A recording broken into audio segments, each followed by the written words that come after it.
what your thoughts were when you were coming to service today. I don't know whether you were prepared to come for service today.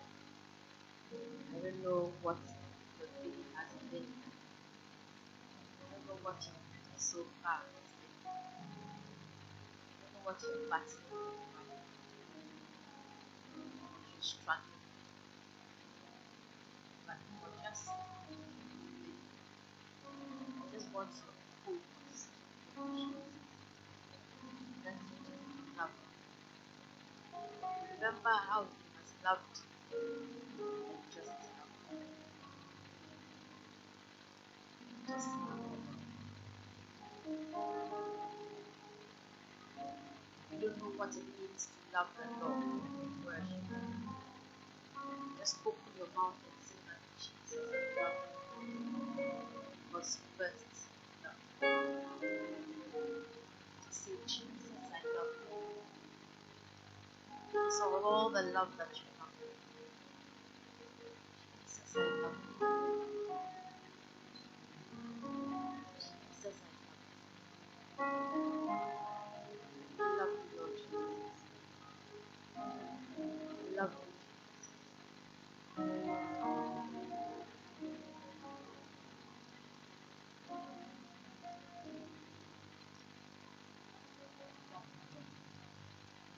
We adore you this morning. We love you, Lord. We adore you.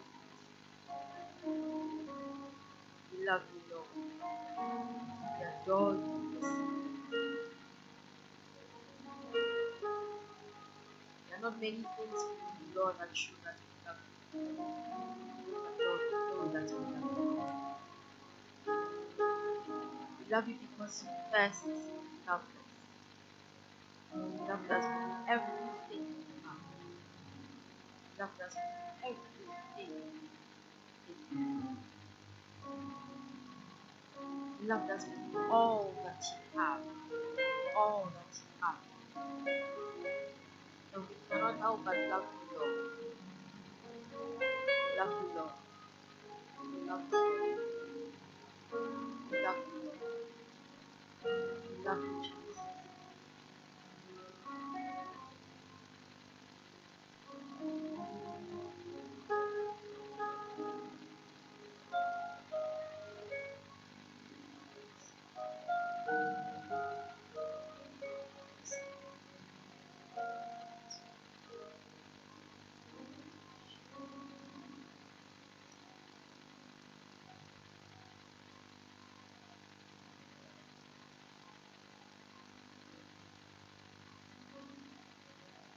Welcome to this evening. It's Wednesday again.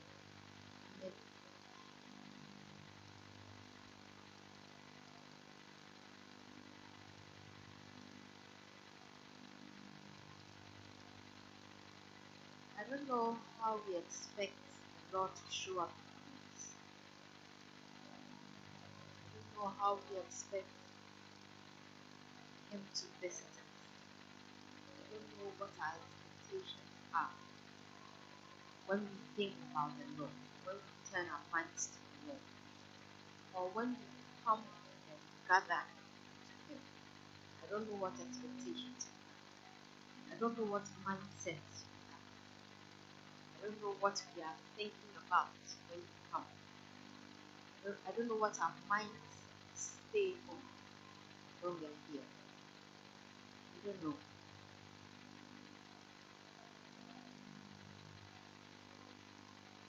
I don't know.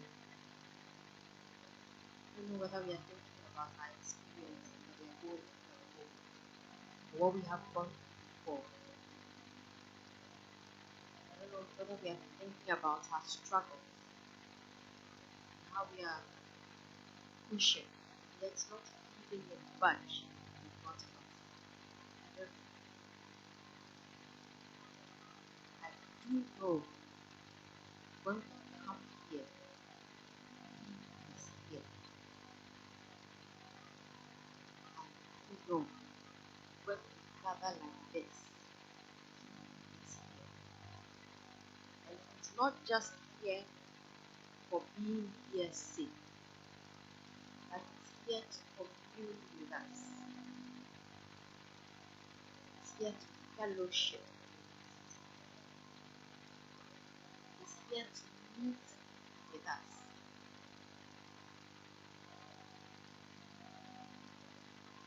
He's not just here to teach us, he's here to help us.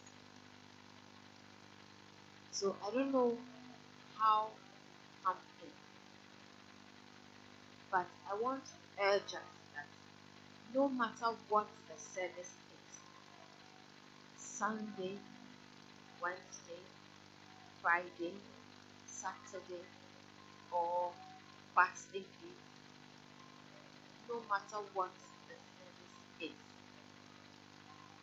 we must always know that when we are coming in, we are coming to meet God. He says that He will never leave us nor forsake us. So that's a given. Always with us, no matter where we are. But when we gather like this, when we come from all the different areas of our lives, all the walks of our lives, and we come and gather unto Him like this, He's here and He's waiting. And He's waiting to meet with us. And we must come expectant. We must come expectant. We must come ready to meet with our Lord. We must come eager to meet with our Lord.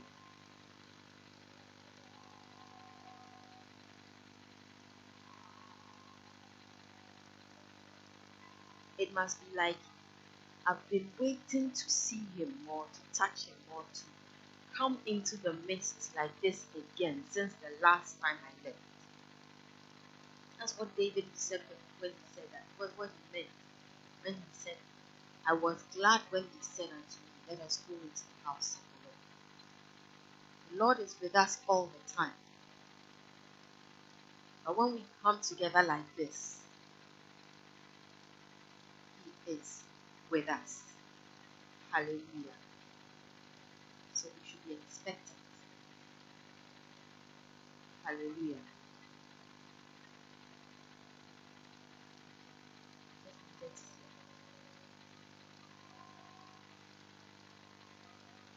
We have questions from our previous lesson.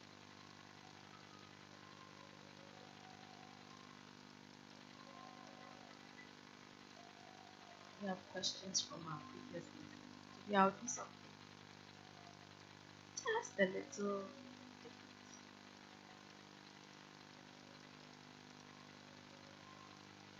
Questions, please. Questions, please. Questions from our previous lessons.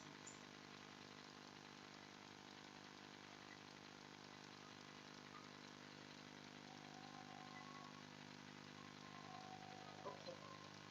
Does anyone have a testimony that they want to share with us?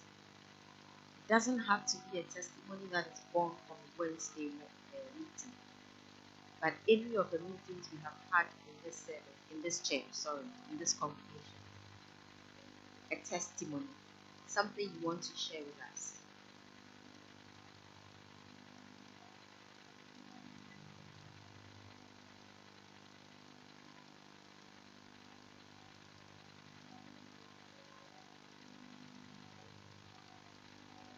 Praise. Do you have a testimony?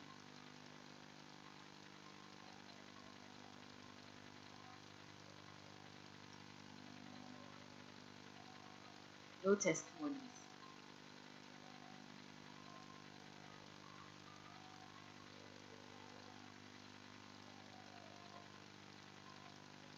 Backbench, please, do you have a testimony? Do any of you have a testimony? Right.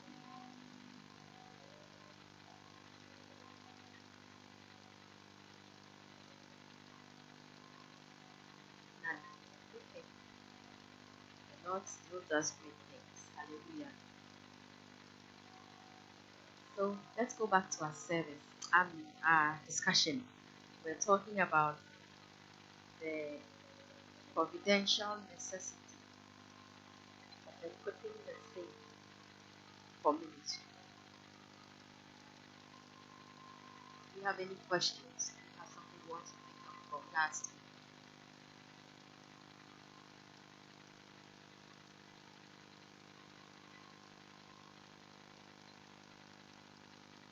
Aaron, speak the microphone. And Sister Sewa will start. It's something that you remember from the lessons we've had so far. We've had 2 lessons on this so far.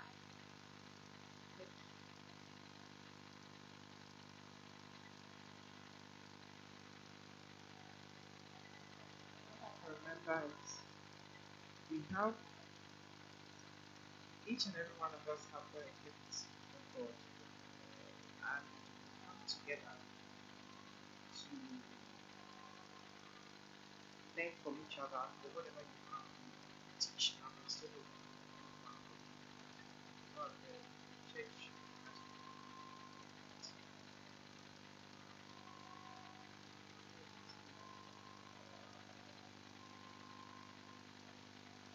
What I can remember, what I can remember is each and every one of us have got a gift from God.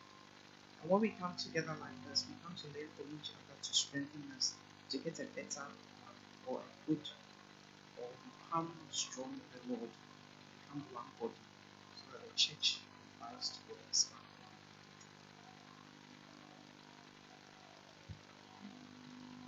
Aaron, please take the microphone. Tell us what you remember.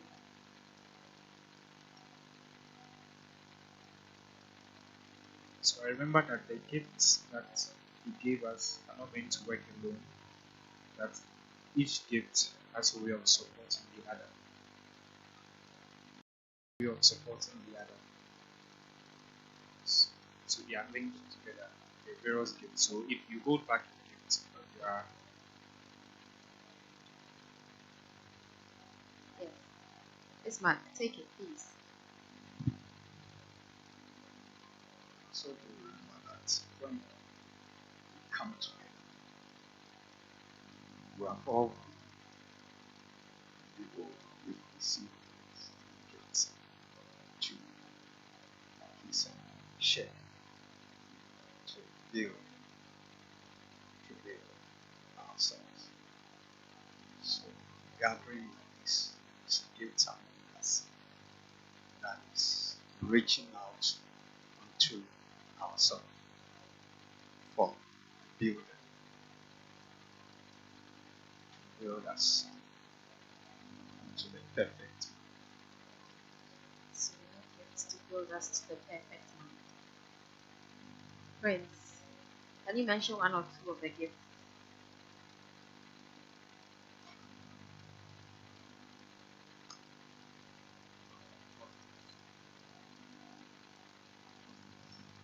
Prophets and apostles.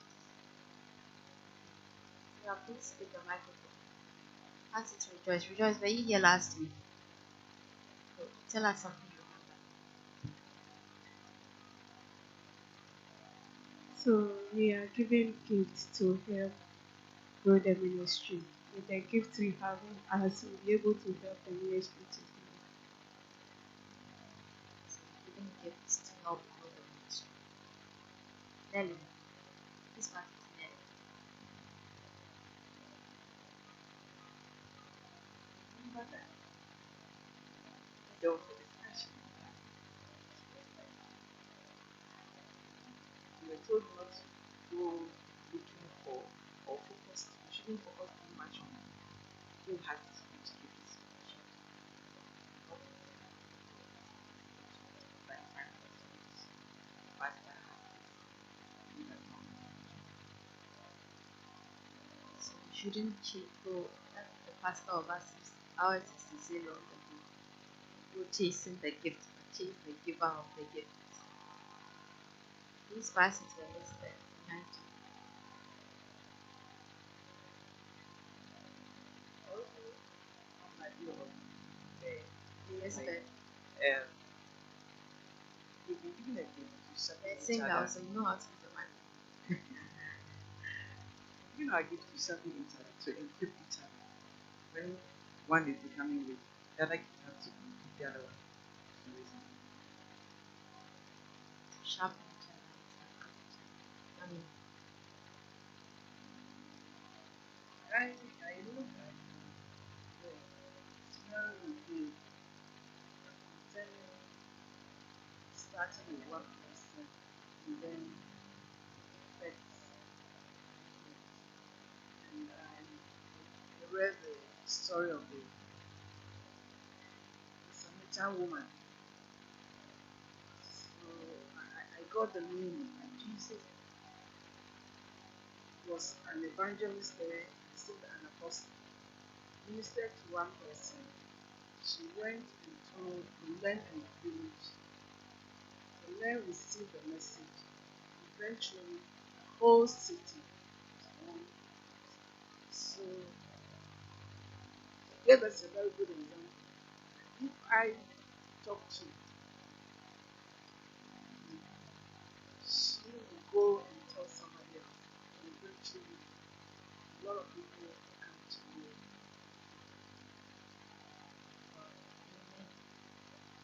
anyway, let's use the recording. Let's hear the microphone.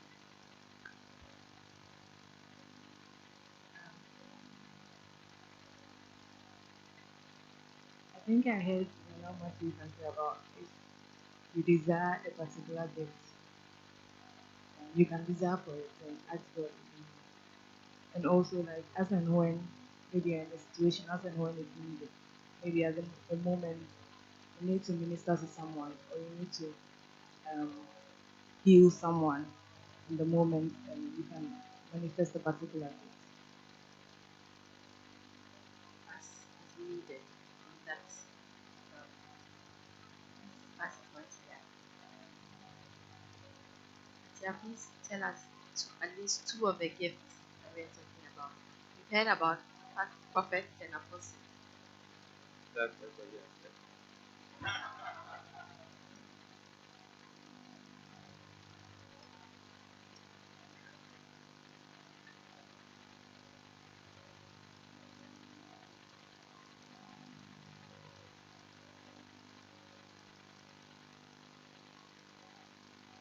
I remember from last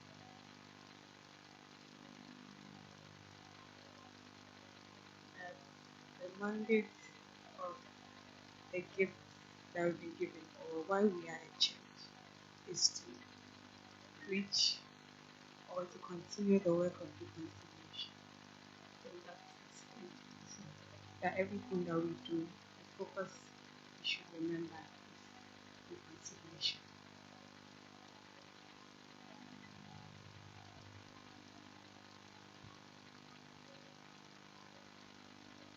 Okay, about the servant, the one who hid the gift that the master gave to him. So we have to improve on our gifting that the Lord has given unto us, so that when it comes, we will say, "Good and what faithful servant, well done." confidence.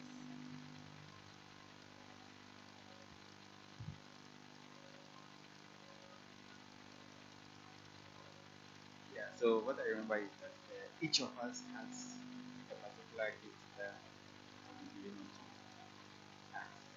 So we should be aware of it and then identify the best. Martin, remember from last week or 2 weeks ago.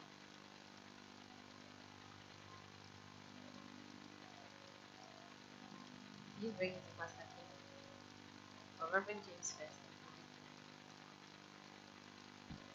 Pastor Terry, last week, 2 weeks ago, anything you remember from that which we discussed?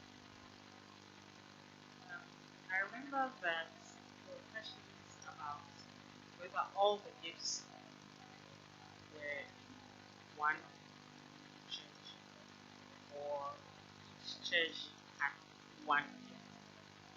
We resolved into the conclusion that all the gifts are given to every single church.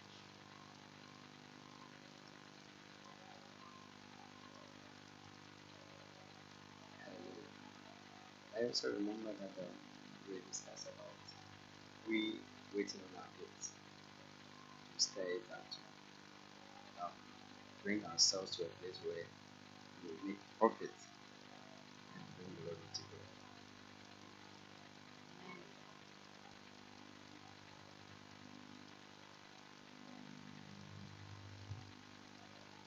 The gifts, the purpose is to work with the work of our so that we all will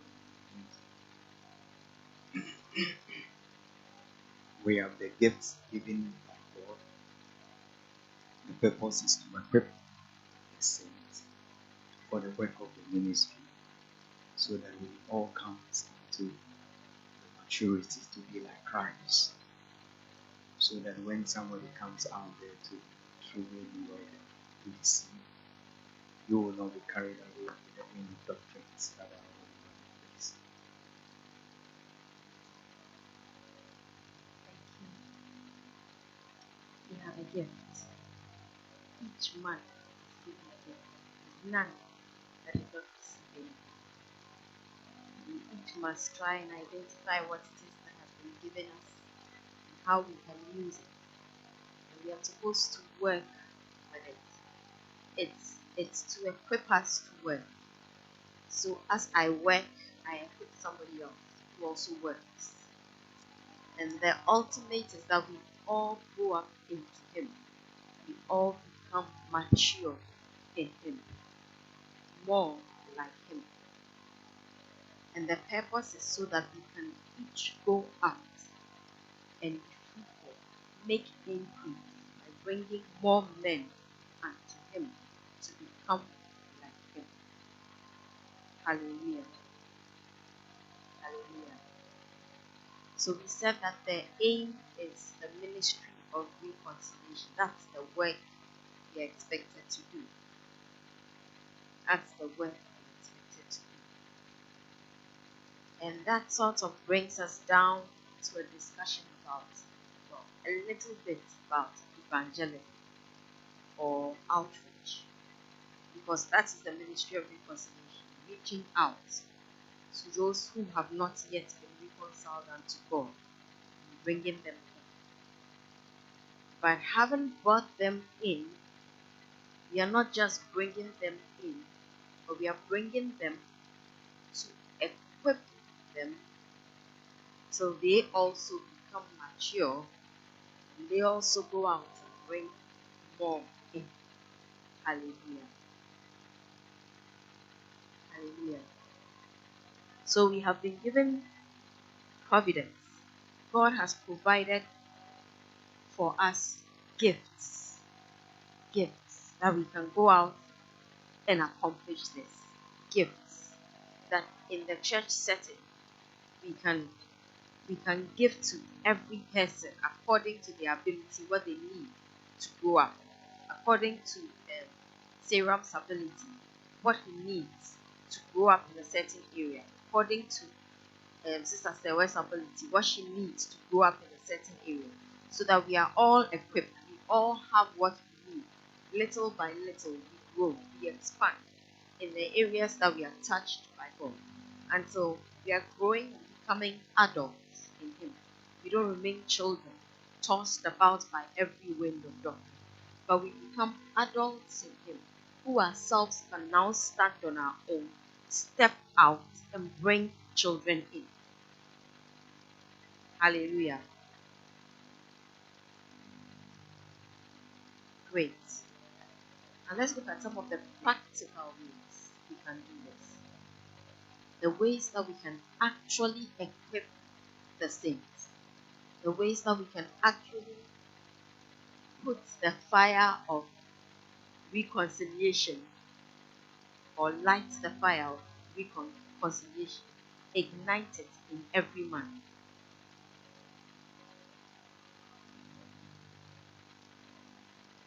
How can we do the work? How can we do the work? What hinders us from doing the work? What are some of the challenges we face when we are doing the work of reconciliation? the work of equipping the saints, the work of maturing the saints. Sometimes I think we feel we are not well equipped to share. We ourselves are not well equipped to share. But if it is the gift of God, then I should be able to depend on Him. And 2 weeks ago, Pastor Martin shared about Peter standing on the day of Pentecost. I think that he didn't feel equipped, but he just yielded as a vessel. So sometimes you might not feel I am well equipped to do what is before me at that point in time. But when you look at yourself, it means that you feel. But when you look up to Him, it means that Father, I'm going to depend for you to do whatever you will have me to do in this situation. And I think that is what Peter did. Among all the brethren, he decided to answer the question that was raised that day. And the people were around, and the Lord found it worthy to be used for His glory. So sometimes we don't feel that we are equipped to put out a little. How many of us feel like that sometimes?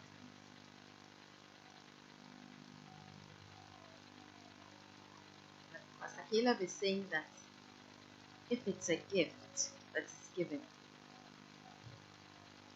if it's a gift that is given, then we must be able to ask the giver to help us use this gift.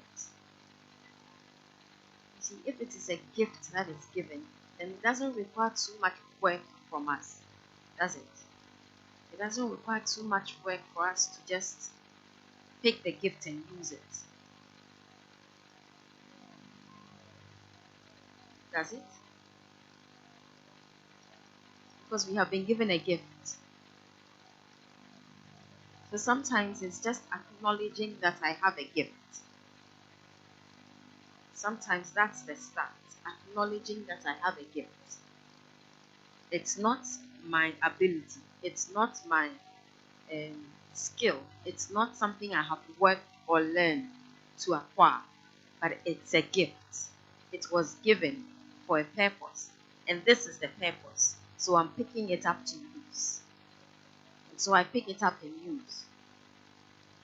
Not thinking for a moment that it was of my own doing that I was able to use it. Sometimes I think that's just it. It's still scary, but that's just it. That's just it. Any others? Some of the challenges we face, some of the things that hold us back, some of the things that perhaps we can't understand or get past. Sometimes too, we feel unready to carry out the thing that the Lord has commissioned us to do, especially when the believer finds himself in a sinful act. Every now and then, that person feels unready to even go out there and to even preach God. Because sometimes you meet people who will tell you and say, as for me, I'm not qualified to go and stand there and preach the word of God. It means that he himself is not walking the way, he's not able to stand. So it's also a challenge. And the solution is that we need to yield ourselves, acknowledging that we have been called, been sent, we have been saved to save others. We have been given gifts to equip. So when we don't work on ourselves, we forfeit all that gift. Destinies that are attached to ours are at stake. And the enemy will have a few days with this destiny set. around them. At the end of the day, you will not be able to earn profit. And the Lord um, will not be happy. I expected that this discussion would go a bit more smoothly because of the sermon we had on Sunday. I thought so, but anyway. Remember that I said we established, in fact, we all agreed that each man receives a gift. The scripture says that he gave to each man, each person receives a gift. There's a scripture in Matthew chapter, just look for it, chapter 22, and verse 14. It says that for many are called, but few are chosen. Each man receives a gift from the Lord. He ascended on high, and he gave gifts unto men. Each man comes into the knowledge of him, receives a gift. But the scripture tells us that many are called, but few are chosen. Why is that? Why is it that each man receives a gift, yet we see few men use that gift? Or we see few men exhibit that gift? Why?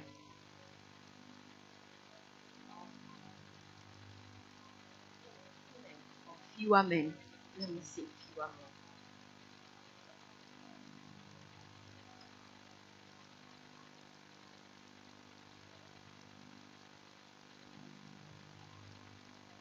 I think for a lot of us, and I say as because you said many are called, few are chosen.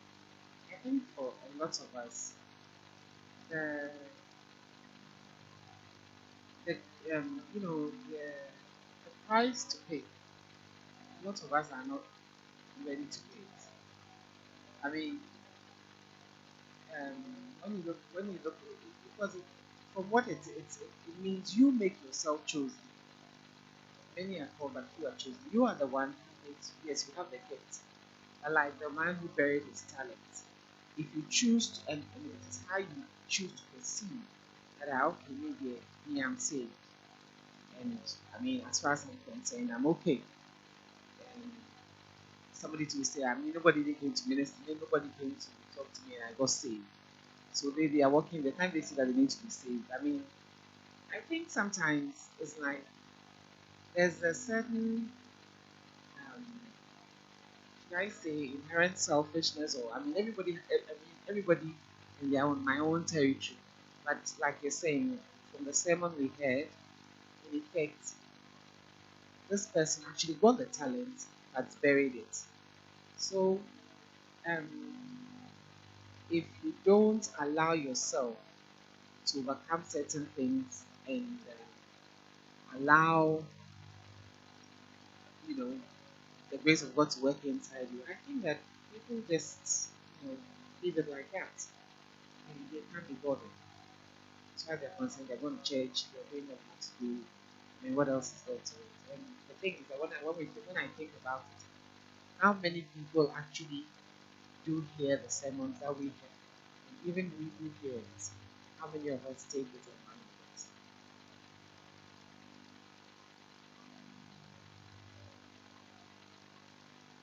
Many of us hear what we hear.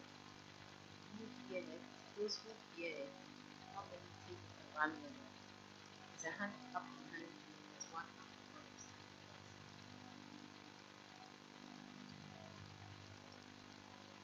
Yeah, okay, so you give to carry the benefits for. I think also it's we tend to have a mindset that okay, like yeah said, I've been saved. I'm walking with the Lord and I'm trying to walk aright. But I don't think I it's my calling to be an evangelist or pastor or to there are certain things that are not my duty, so to speak. Um, that is for some other firebrand. I'm just a quiet person living my Christian life. So it's not for me to go out there and literally drag people to church. Sometimes there's that feeling. Um, you should look at my life and sort of like follow me. I don't really have to do much to get people to come along. So I'm hearing that there's self-preservation. I'm hearing that there's the thought that my life should tell you the story and you should figure it out and follow. Let's hear from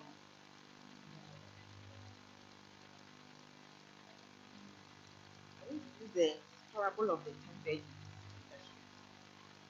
Many are called, but few are chosen because most of the time we are not very diligent in the things of God. We become born again, but we are not very diligent. We don't follow after the things of God, the way that the Lord wants us to. In the parable of the 10 virgins, they were all virgins, all right. They all were waiting for the bride. They all had lamp. They all had oil. But some of them did not have extra. Went out to the cheap fellowship. So we have to be very, very diligent. So we are all called. But the chosen ones are those who are very diligent, those who are watching. In Philippians, we read that we should fight and we should work as we should be team. So it's like we have to be serious and really be serious. So if we are not diligent, the door will be shut.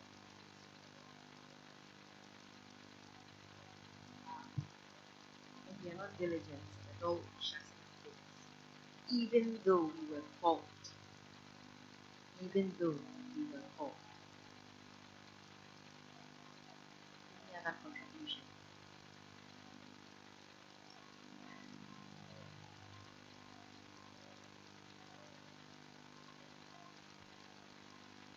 Pleasures of life. Avoid it. And yes, avoid it. So if I have to put it away and follow this thing, you wait small. Let me follow this one small. It's sweet. There's time. He says it's been coming for 2,000 years. It still hasn't come. There's time. Sometimes you hear things like you are married. That's why you're saying that you wait. Let me also get, let me also do small. And then when I get there, then little I'll conform. Mommy, Just as he said, Jesus said that pleasures of this life and the cares you choke that we not able to bear the fruit of the Spirit. And then according to the parable that we read about, sometimes we can see those things we fail to show compassion. We are receiving, we will receive instead of all sorrow is good because we are not compassionate enough. No, the end is good. I think we have to come to terms with say that we went to do.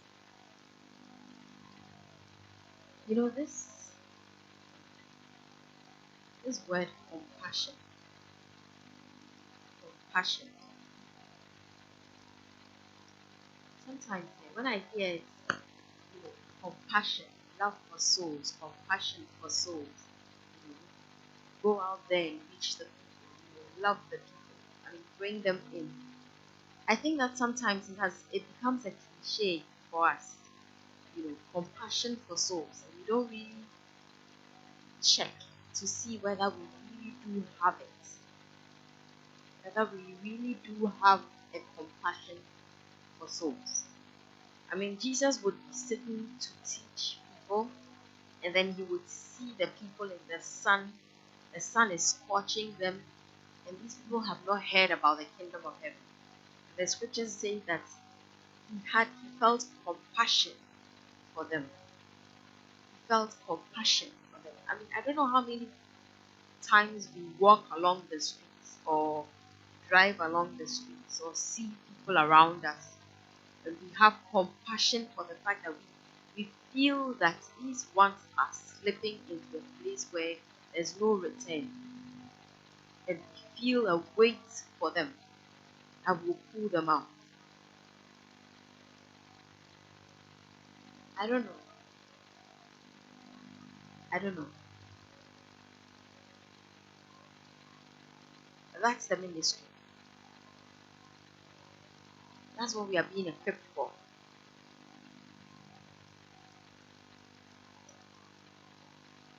Sometimes when we talk about being equipped to do the work of the ministry, we think about being equipped to probably do what I'm sitting here and doing right now.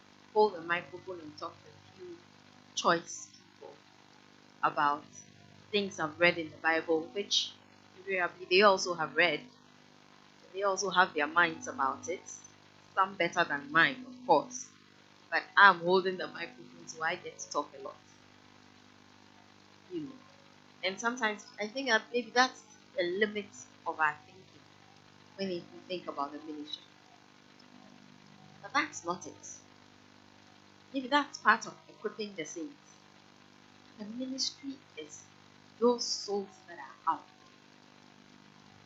that the work of reconciliation will continue, that the kingdom of God will expand.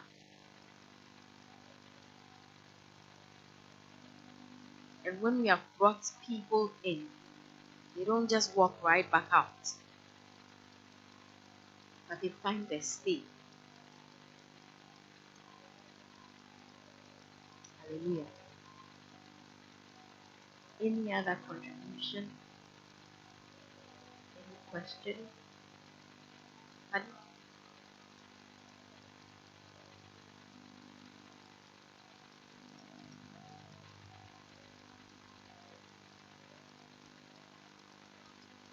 One quick one.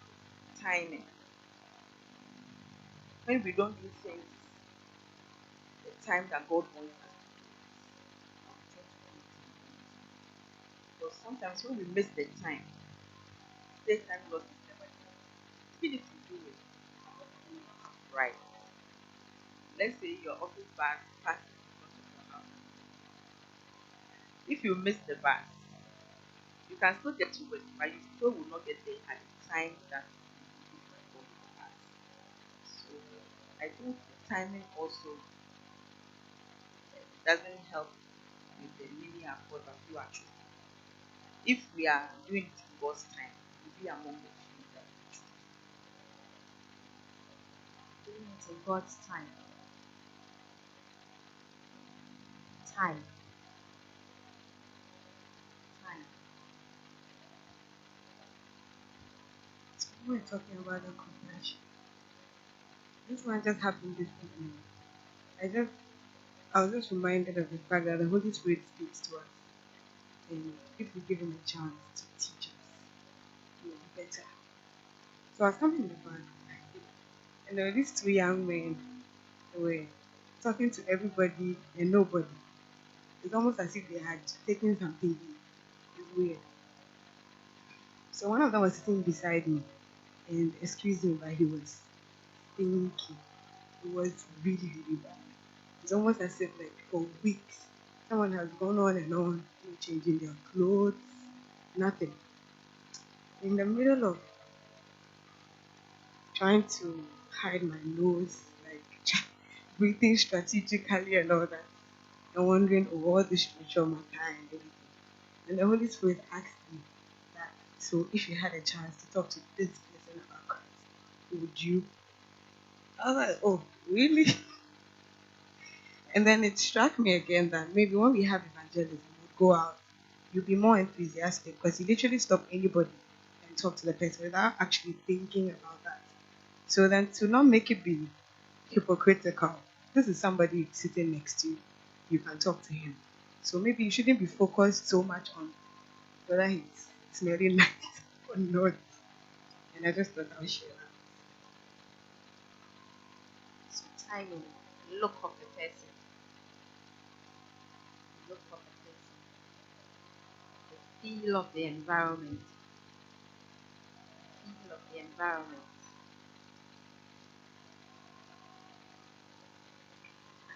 It's valid.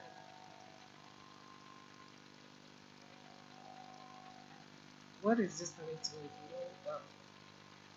when that matter shared on Sunday and talk about the natural man, how like you don't need any effort to be corrupt. We are all born like that, but then you need an effort not to be corrupt. You don't need effort to speak evil about somebody, and you need to do that. And I'm just thinking that I know that's what I'm saying. It's like to be able to do some of it. I mean, or most of the things as a Christian is that first of all you've allowed your nature to be changed. But I guess once you change, you become born again. There are things too I think we should keep on asking for. Because I think the love of Christ, I don't think it's a natural thing. I think that like if I use myself, there are things that I can do now that some time ago I could never do. I wouldn't even dream about doing it. But I think it all comes from being able to ask. There are days I ask, I said, well, you know what, fill my heart with love. Fill my, because by myself, looking at A, B, C, D, this one I cannot do it. So I think that it is something, maybe it sounds very simple, but deep down we don't have it. So I think it is something that then we should actually desire. We should actually ask for it. That look, Father, give me a passion for souls. Because by myself, I don't think anybody came to talk to me that look, give your life to Christ. As far as I was concerned, as far as I knew, oh, you're going through this. If you become born again, your problems will be solved.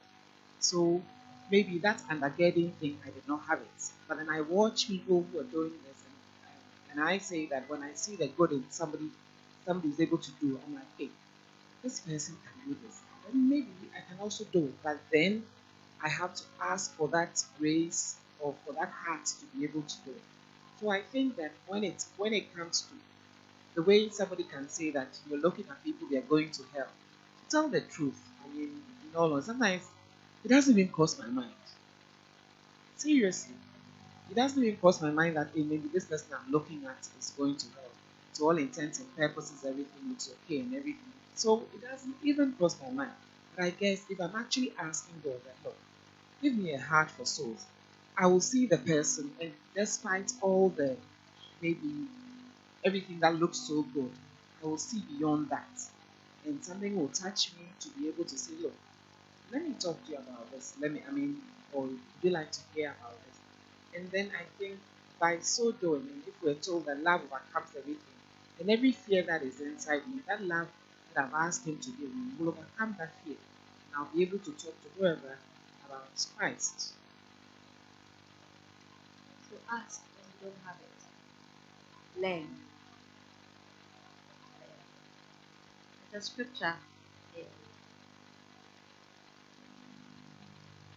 Second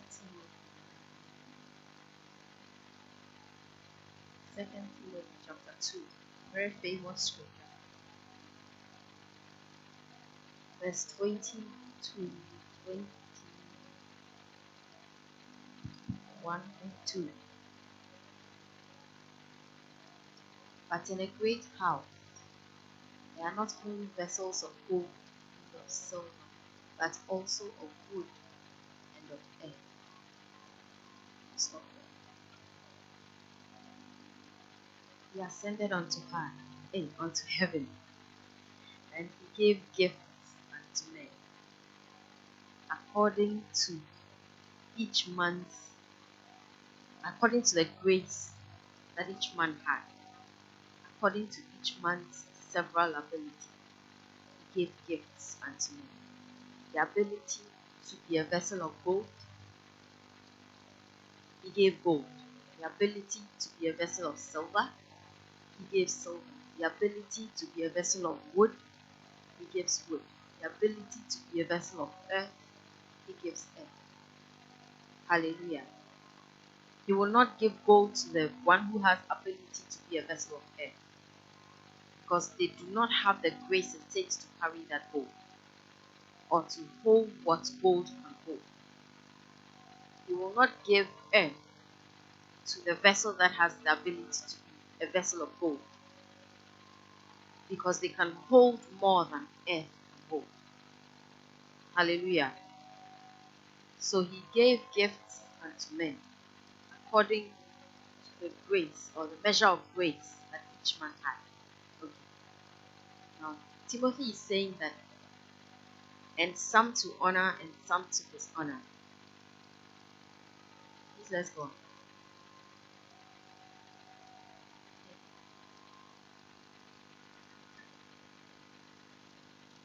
If a man therefore purge himself from these, he shall be a vessel unto honor, sanctified and meet for the master's use, and prepared unto every good work.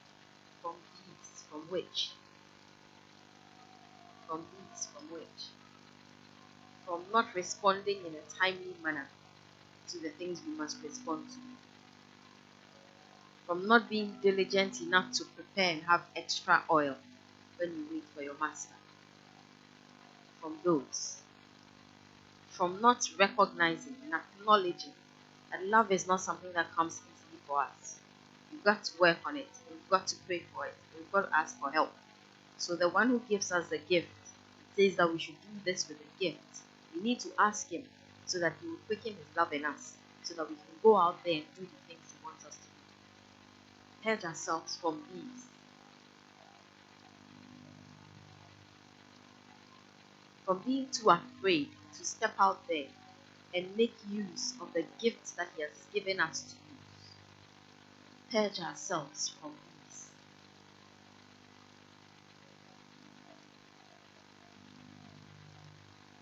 So it is when we purge ourselves from these that we can become the true vessel that he made us to be, and carry what gold carries, or carry what silver carries, or carry what wood carries, or carry what. You see, I don't believe that those vessels there is saying that the earth is necessarily less than the gold, because he gave some 5 talents and he gave some 3. Good. I have a question for you. Last week I kept saying 2 talents. Nobody corrected me. I said he gave some 5, he gave some 2, and he gave some 1. I kept saying 2. I kept saying 2 talents. Nobody. So I went to my rep. I think it's 3 talents, and I'm very sure I said 2. So hey, so if I was wrong and I was telling these people 2, is there anything? Anyway, so he gives according to your ability to nurture and grow this thing that he's given you. For the servant who was able to make 5 more out of 5, he gave 5. For the servant who could only handle 3, he gave 3. For the one he thought should be able to handle 1, he gave 1. According to everyone's grace. So that means that he gives gifts to every man, to each and every man. It's 2. It's 2. And then I said, anyway. So that means that to each, or it's 2 in 1 place. Okay, okay. Let's focus on the message. So he gives gifts to every man. Every man receives a gift. So we cannot say that I'm a vessel of clay. Therefore, I'll sit back, relax, and more of the things we talked about were talked about on Sunday. Or rather, let me say that the new light was thrown on it. In that you're not just sitting back and relaxing, but you have a certain mindset about this master who has sent you to go out there. You have a certain way of thinking concerning your master who has sent you. So just say, sorry. So that means that the sending, the place where he has sent you to, you are not really prepared to go, because you feel that where he is, he doesn't really have a right to. He hasn't given you what you need to go and do what he says you should do. So why are you asking me to do that? That's sort of like how it is. Why are you asking me to do something that you haven't really given me what I need to do. But He has given. He has given. And you see, He gave according to your ability. He didn't give more than your ability can handle. He didn't give more than the grace He has given you to handle it can. He gave according to the grace that He has given you. And so if you don't work it, it's a whole different story. So the vessel of clay can become a vessel of honor if it would pick what it has and use it. It can carry water and keep that water cool. Clay pots, they are really excellent at keeping water cool. It can carry the water and keep the water cool. And if that's its purpose, and it does it diligently, and it does it well, and it does it wholeheartedly, it becomes a vessel of honor.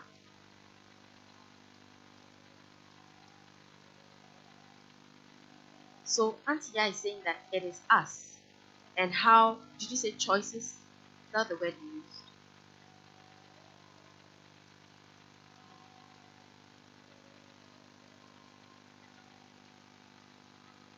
Yeah.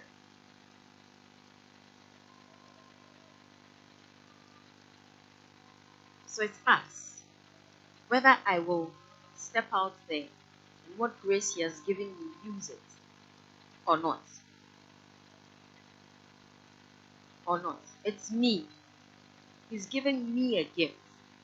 I acknowledge that He has given me a gift because we all agree that He gave each man a gift. He has given me a gift. Whether I'll become one who is chosen as opposed to one who is called is up to me.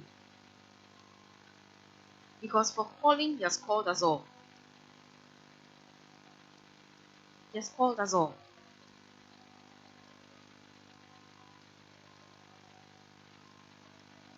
Comments, questions, contributions.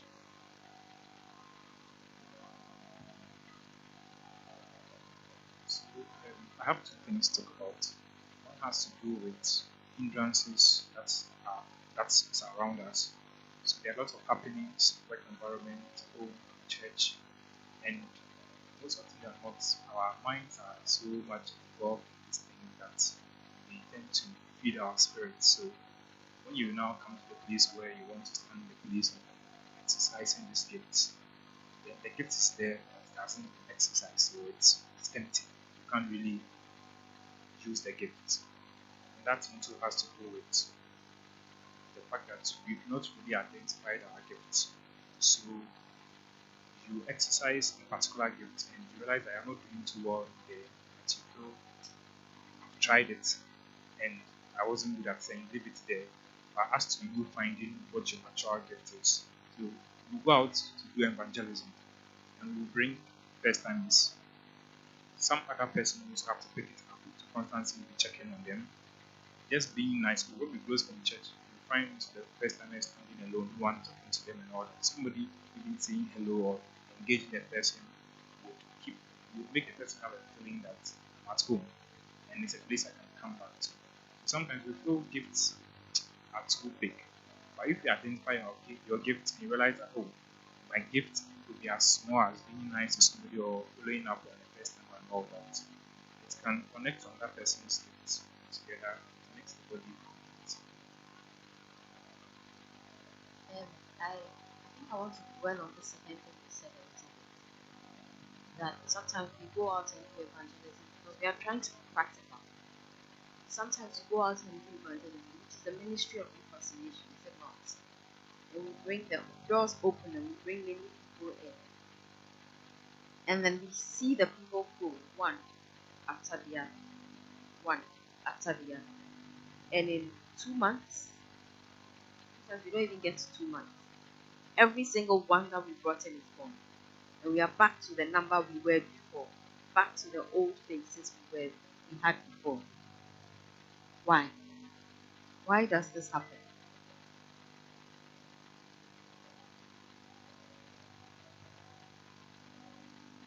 I want us to look at ourselves. I want look at yourself and find how you fit in it. How does it happen? Why does it happen? So sometimes I will find myself in a place where if I don't reach out, someone else will reach out. That's one. What do you mean? If you don't reach out to someone else? So, like, okay, so I brought this person in and we introduced the person to the church. Okay, so once everybody have seen him, somebody might reach out. Are thinking that Yes. So if I don't reach out, someone else will reach out. So is that what most of us are thinking? That there's a follow-up team. How many of us know there's a follow-up team? An outreach for I mean, but most of us are thinking there's a follow-up team. How many of us are honestly thinking there's a follow-up team? We are not thinking so. So are we following up? I want us to talk. See, I want us to, because this is happening in our church. So I'm not bringing an example from a strange place. It's happening here. We go out, and we are going out next month. We go out, we go and share the gospel, we go and share tracts, we go and talk to people, and they come. They come to church once, they come twice, we call them, they come, we call them, they come. And the next time they come, they say they don't have money to go home. We give them the money, they go home. They come again. The next Sunday, say still they don't have money to go home.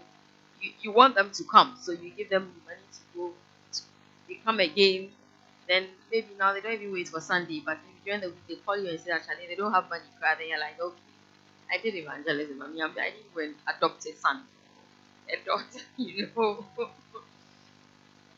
and so you sort of, you hold back on calling the person now. I want us to talk about the things that are bugging us, that are bothering us, so that we can't go out and speak to the people who come, or when they come, we can't keep them. Yeah.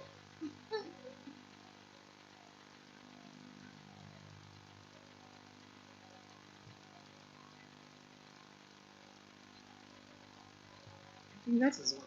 I mean, what you just said is one. Some people, I mean, like, I think it's become your problem.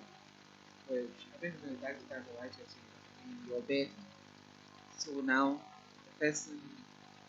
So is it that, okay, with that one, something like, okay, now somebody doesn't have money for transport. Um, then they'll call you. Maybe their hospital, they unfortunately they have to go to the hospital. I mean, things like that. So something like this, how is it addressed? How do we address it as a church? How do we address something like that? I'm asking. Another thing too that I just wanted to add before you answer. I was just also thinking that I don't I don't think a lot of us are actually um, aware of who we are in Christ. I don't think and every time my mind goes back to scripture when Jesus talks about John the Baptist, that of all those born of women, none greater than him, the least in the kingdom of heaven. The thing is that how do we see ourselves? And I think actually the way sometimes you look at yourself is how maybe you perceive that, it's like, "Hey, me, I'm going to talk to this person, me and my plenty issues. The way I've been praying to God, this thing, how many years now, I haven't seen an end to it. That, look, unless maybe it's only me, but sometimes it's a hindrance. It's actually looming right there in front of you. So, with that one too, because if we are going to tell the person that, not to say that, oh, come to Jesus, okay, come to Jesus, and it's like, is it that you are coming so that you won't go to hell? They are coming so that you want a solution to a problem. Because, in all honesty, a lot of people are looking for solutions to their problems. So maybe they think that, oh, they've come once, they've come twice. At this place, maybe they give me transport once, they give me twice, they didn't give me again.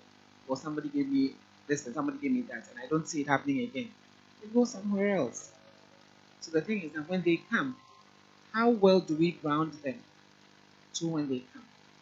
What do we take them through? What do we tell them? What do we teach them?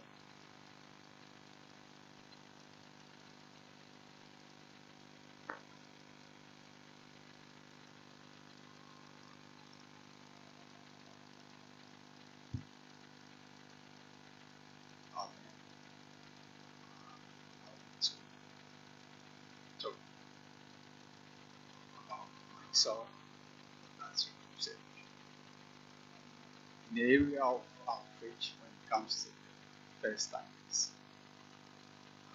I realize that sometimes we bring the people to ourselves. I'm talking about the congregation. So it's also a good thing to call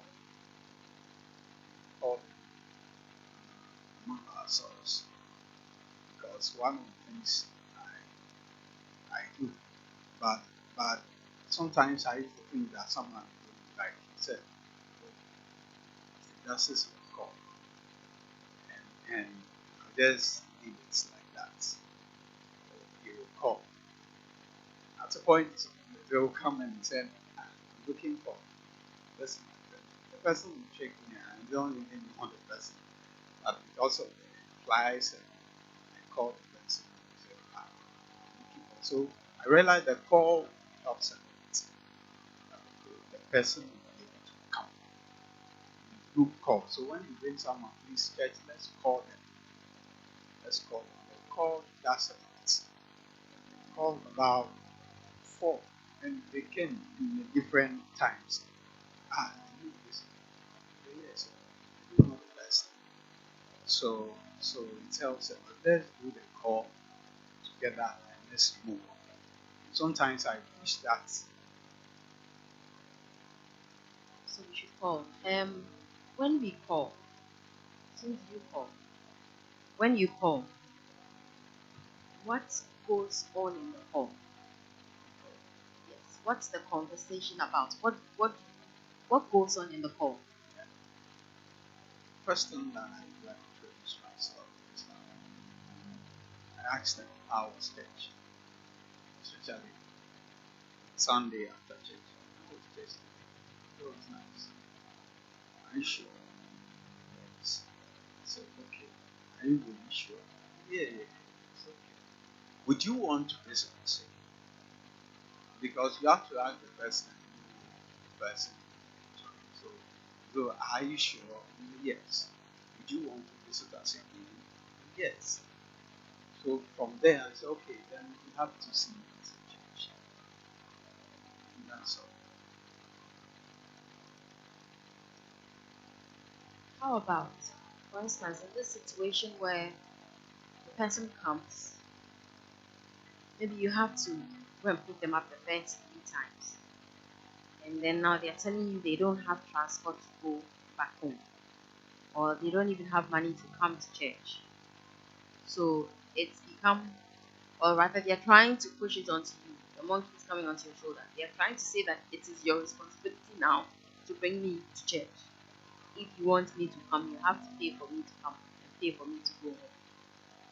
Now, for somebody like that, if you call and ask, did you come to church? Yes. How was church? It was good. Was it really good? Yes. Will you come again? Or yes, if I can pay for my fare, I'll come. Or if you can pay for my fare, I'll come. No, it's just that simple. If you can pay for my fare, I'll come. Right? Or oh, sometimes they're not that straightforward. It's like, oh, oh me, like I like it, pal. It's just that I don't have money to come. I can't afford the fare, so I can't come. Right? But how about you start a conversation? You start a conversation with this person. Find out about them. Initially, they're not going to come and tell you about their lives or what they do in their lives. But you start small. How was your day today? It was okay. Oh, do you work? Yes. Where? So you get to know the person. You're getting to know this person. You're getting to know this person. Eventually, you realize that this person spends every Saturday night picking a car from their home and going all the way to some place that costs twice as much as coming to church, right? So when they come to church and they ask you for fare, you ask them, so yesterday, did you go to that place you usually go to? You say yes. Okay. I'll give you the money today to go to church. Next week, don't go. Come to church. Church is important. Then you lay it on that it is more profitable to seek God with that money that he uses to pick to go to that far off place than to go to that far off place on Saturday. So you see, when you get to know a person, because we are human beings, I always say that we were made to relate. We were made to, to relate. God made us to come and spend the time with us in the cool of the day. We were meant to relate. So we like to relate. When somebody reaches out to relate to us, we we we are more open to that. We are more open to that. So relate. That's why Sarah says that you see people who have probably never been to church before. I'm somebody who it's my prayer topic. I mean, I will see you and I'll see your face and I'll know your name and I'm genuinely asking your name and everything about you. It's not because I don't want to know, I want to. Yet somehow when you turn around and go and I turn around and go, it's gone. And so the next time I may come and ask you again and say, oh, I beg, forgive me. But when you mention your name, it triggers other things for me. So it would come. I mean, small, small. But sometimes the third, fourth time, I'm too embarrassed to come and ask you again. So maybe I'll pass. I say, "Caleb, please, do you know that person's name?" And he tells me, let's have this thing, right? Then it comes back. God is delivering me. Yes. Yes. So, but there are genuine challenges, but we have to work around these challenges. We have to work through these challenges. We have to work to get rid of these challenges. Jesus related to most of the people he reached out to. The people he ministered to, he related with them. The Samaritan woman, he started a whole conversation. Can I have some water? Hey, but who are you, a Jew, coming to ask me for water? So they had a whole conversation. I mean, to the extent of talking about how the Jews say this is where we worship, and the Samaritans worship anywhere. And then Jesus says, "I'll go and call your husband." He says, "Hey, so I don't have a husband." I mean, they got to that level of relating. They got to that level. So by the time he released the word of life to her, she was ready for it. Because he wasn't a total stranger anymore. Work of reconciliation.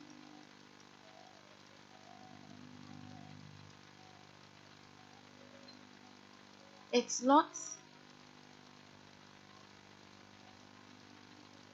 look, it's not easy to take on another person's life and think about them and consider how they are doing in their day and genuinely concerned.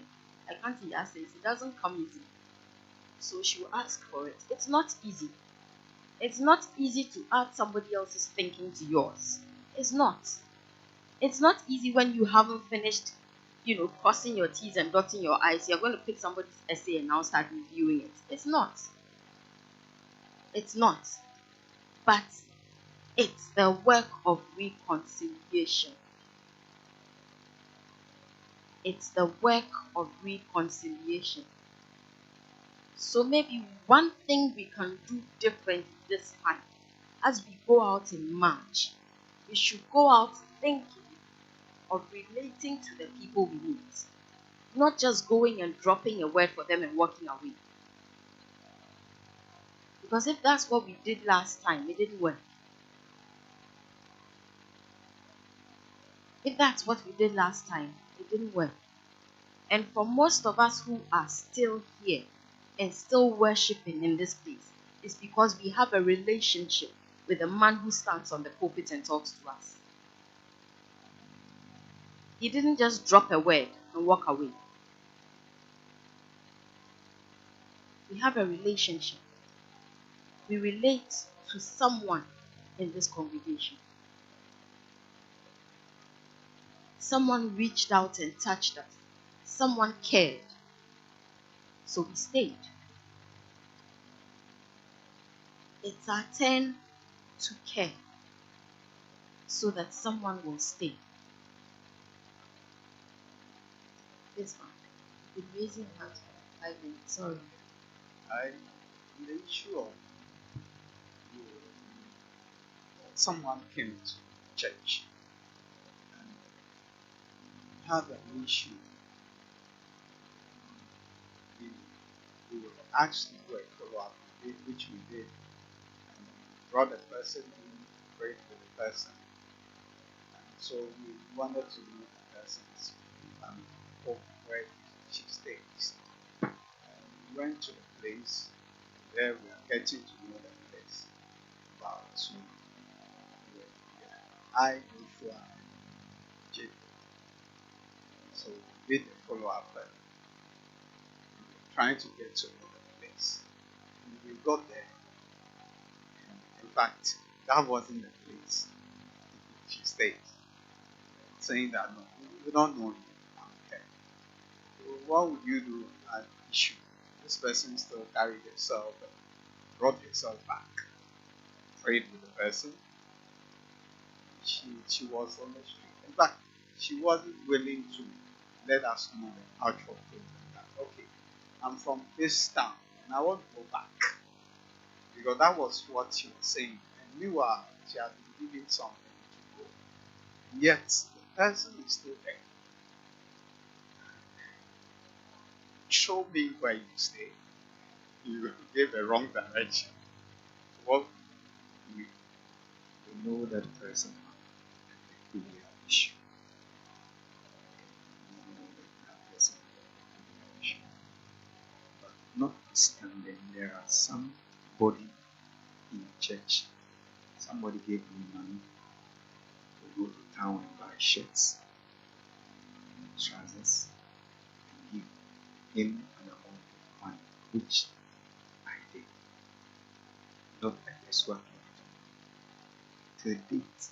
The person hadn't worn the shirts I bought for him and the trousers that I went to buy.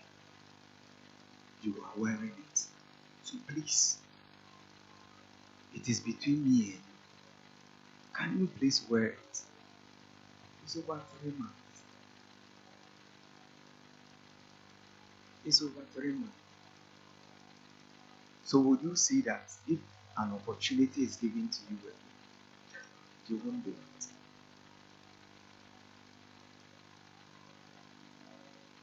He still comes.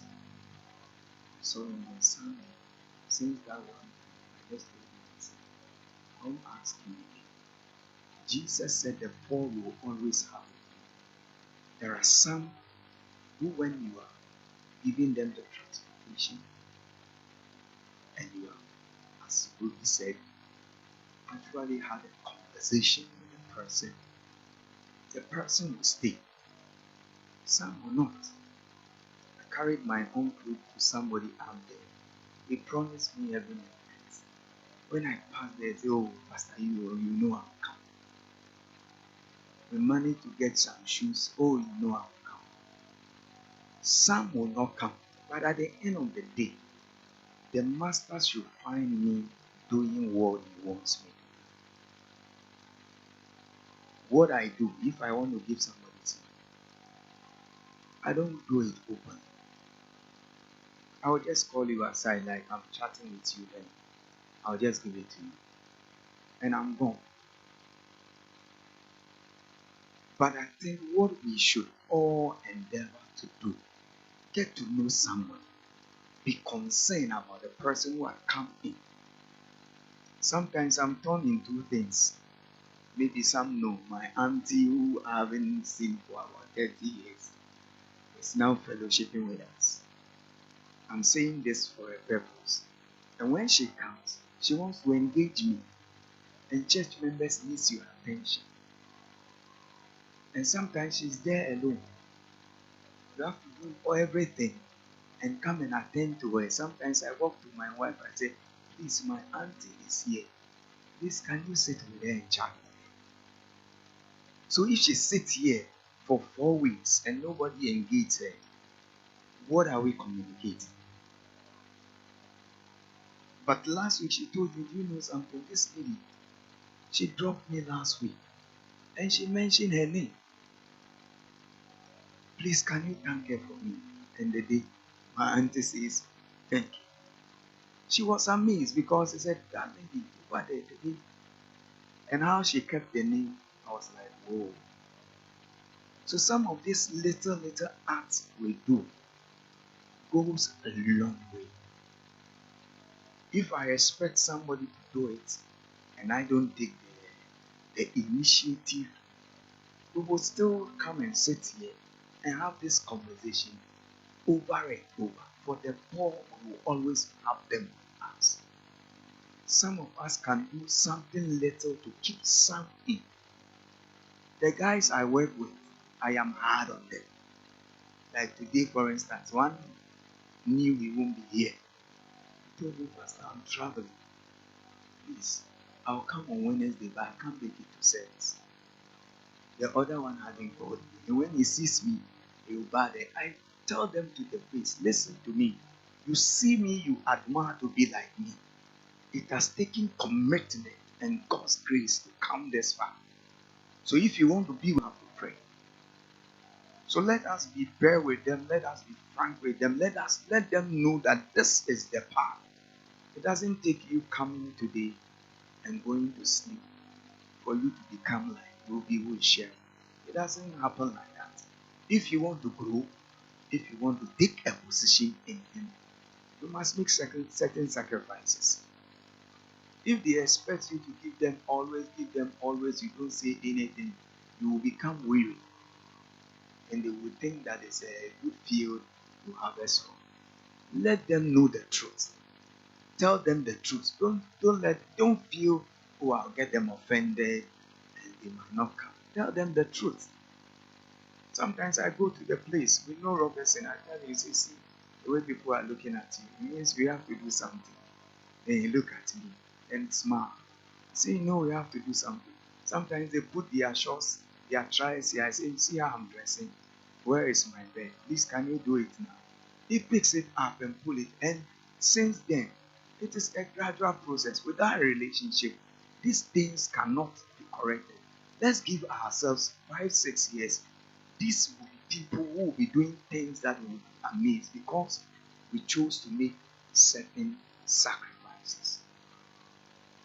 Little. But tell them the truth. If you come and cheat me, I will tell you the truth. I will tell you that look at me. You think you are taking advantage. It won't help you. You better stop it for us to end well. Or you decide to do your own things. It is important. But for the poor and fear, for those who will come and who want to take advantage, we will have them with us. When they do that, tell them to their face, this place is not a harvest place. Come and know God for yourself. Come and have a relationship with Him. And at the end of the day, you will see that, hey, life is better than the little thing that I thought I was taking. Through the gutters to Lagos River. Nobody knew it. I walk and I walk back. But at a point in time, somebody would just walk to me. He said, the Lord told me I should give you money to pick transport until Pastor Martin started dropping me and started banging the doors. That's when you tell them, I walk 45 minutes from where I live to church, and I was doing evening service, and I was committed. Actually, you won't even know that I walked because the time we are close, I'm gone. Where is He? He's gone. And the Lord meets it. It becomes a testimony for you. You build your life on it. So when we share and we are open with them, I think it will go a long way. For those who come and take advantage, they will always have.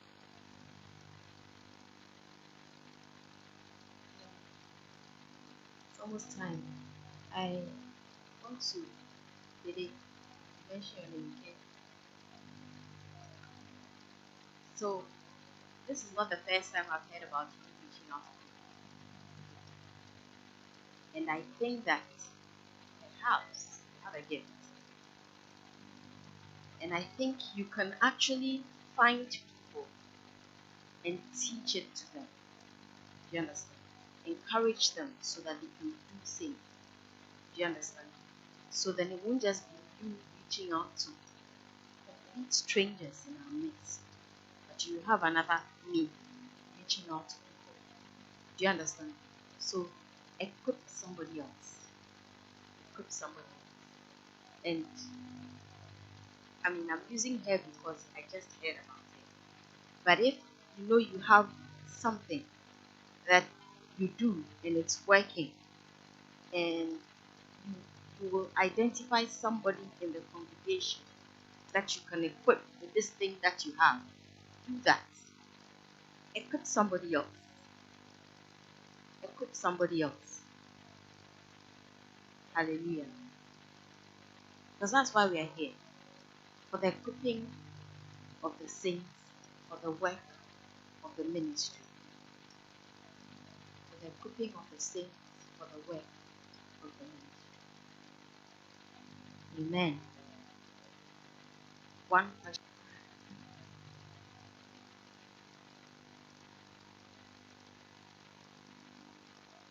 I also think the reason why most of them left is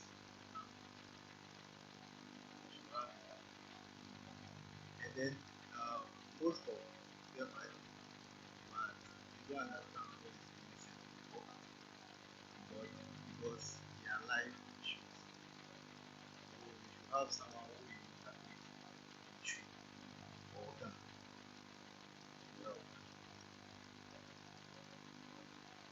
You identify that need, right? What have you done to meet that need? Have you sat with someone, and I'm not just picking on him, but any one of us, you realize there's somebody in the crowd who's not understanding the language. Have you walked to them, try to chat with them in English, and see how far they go with the English? And then decided that this one, the English is not really working. They are telling me yes, they are understanding me, but they can't communicate properly with me in English. So you've tried another language, or maybe you can't speak another language. So you go to your brother and say, Pastor Reverend James, this lady, I spoke to her and I spoke English. I don't think she's very good with English. Can you try tree? So you don't put the person in a place where they're embarrassed. But you speak to Reverend James, who also discreetly approaches this person and engages the person, starts the conversation now in tree, and see how the flow is, right? So you realize this, this one is tree. So now you find a way that this person, even if you don't have Bishop Atala on the stage interpreting, he leaves this place having heard the word of God.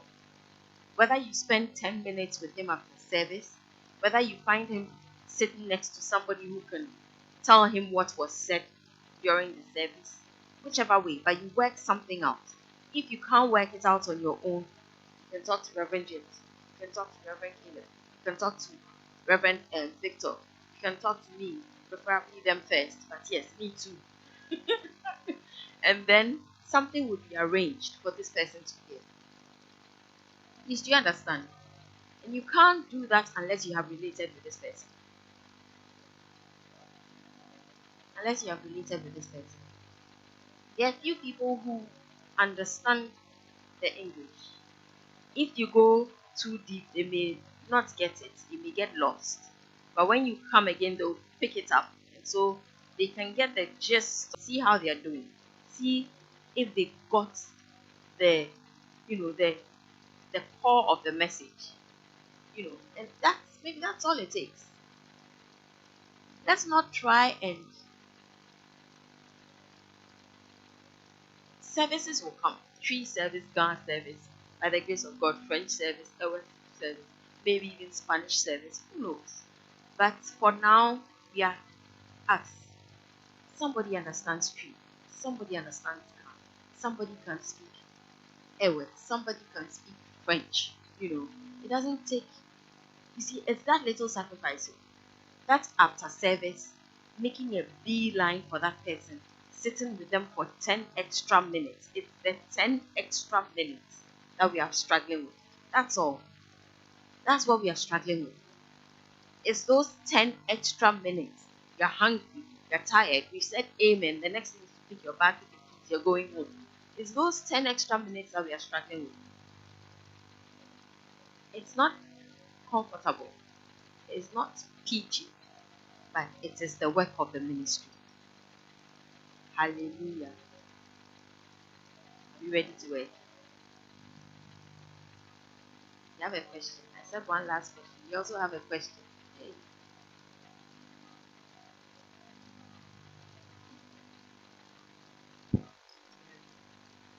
Mine is, I know I don't fellowship with but appreciate. We never become very soon. So there was one time we went to the youth fellowship, we closing, we were walking, I was just leaving. So one day I would say to me, I always see you at church, I've never seen you talking to somebody or something. But the fellowship, I think they go in a way, they are not my class. That's what the guy feels. He said, they always feel like they're all students, they speak English, I can't speak to the level they go. I was like, really? So this guy, I always see you going, so can I go with you? I said, fine. Started talking to me, we were chatting, I was cracking jokes. I said, hey, I never knew you could talk. I said, yeah. So it's like we're communicating.